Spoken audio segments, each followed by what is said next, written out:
Isaiah, being an Arizona native, paying attention to this Diamondbacks run a little? You know what? I've never really been a D-backs fan. I grew up going to games, which was cool, and when J-Up was there, I was a little bit of a fan of the D-backs. It was just more of him.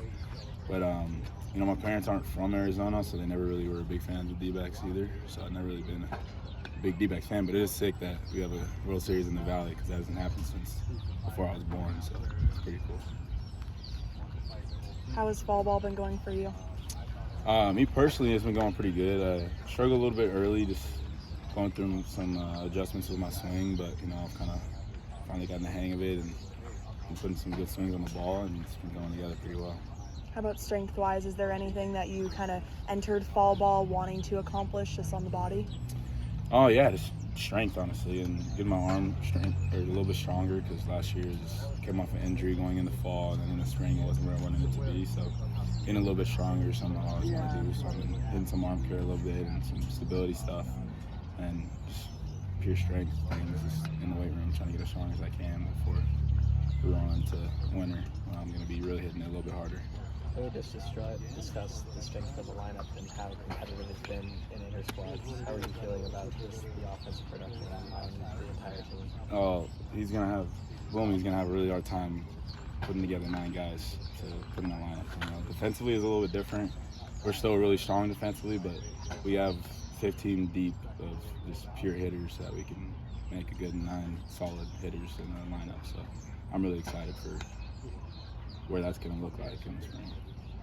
In hindsight on the freshman season, what are some things that you might look back on and emphasize as like learning points for you going into the second season? I think just understanding just day by day things are different.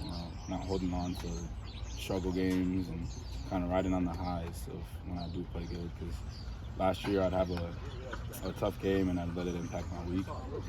And it's just something just came with maturity. This summer I was fortunate to go play in the Northwoods, and I'd play every single game, and it'd be games where go 3 for 4 with a couple of doubles, and then next day it would be 0 for with a couple of strikeouts, and next day it's like a new day type of thing. So it just made me realize I don't really need to be holding on to those things. It happens, and everybody has those days. So How do you think your experience in the Northwoods helped make you a better player for this season?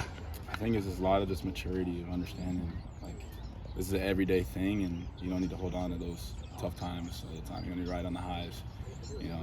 That was the closest thing you can get to pro ball, and just understanding that mental grind of always coming to the field ready to go and just mentally locking in is something that you got to take to every game you play. How much of a stark contrast was it to actually go through some struggles at the plate after you really didn't face anything to that extent in high school? It was definitely a little bit tough on the head a little bit. I got in my head a little bit for sure. I was struggling mentally, just trying to work back. Because even in the fall last year, I did really well and was able to earn that starting spot. And even opening weekend, the first hit ended up being a home run, and then I got a couple knocks after that. And then I ended up going to Mississippi State, and that's when I really got humbled and just understood that it's not as easy as it always seems, and you just got to keep working your butt off and get to where you want to be. What can Sun Devil fans expect from you this season? More maybe no doubt home runs or maybe diving catches? I don't know. I always got a smile, so they'll always be looking for that smile in center field. And I don't know. Maybe some good swings from 2-4 this year, hopefully, and just having a good year. But if we get a lot of fans out this year, it'll be real fun. The team looks real good this year. Wait, so who is your baseball team if you're not a D-backs fan? I honestly don't have a favorite baseball team. Don't have a team? No, I do not have a team. It's just been weird. My dad, he grew up a Reds fan, just growing up with the Reds team in the 70s, 80s, but I never really have picked a team. I've always just liked players. My brother, he was with the Dodgers for a while, so I was a fan of the Dodgers because they had Mookie and my brother, so I was like, okay, I'll be a Dodgers fan. And he got traded to the Pirates, and I don't really have a team. It's just been players my whole life. And definitely my idol is Griffey, so I'll always be wearing a Griffey jersey for as long as I'm playing the game. That's why I wear that number 2-4 too. So.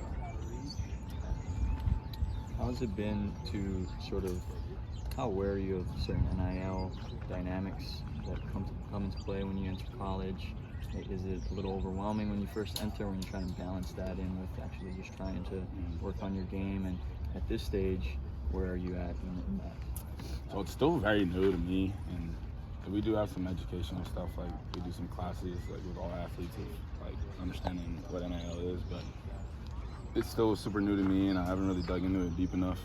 And a lot of guys on the team are like real active, because the reality of it is baseball players aren't going to get as much as like a football player, like a star football player. Like, it just doesn't happen. And realistically, if you want to get some good money as a baseball player, you probably have to be a top dog at a top SEC school, and like your name's all over everywhere, and that's when you start bringing in some money. But for us, it's just you really got to be active and being in your community, and it really brings fans out to come see you too. So it's something more of just like a one-on-one deal rather than just people just coming in and offering us stuff.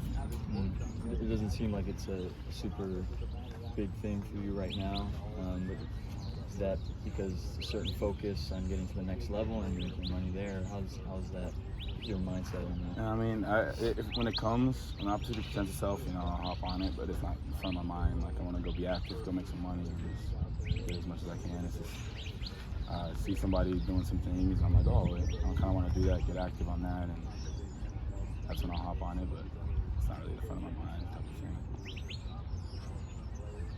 That's Cool. Thank you guys.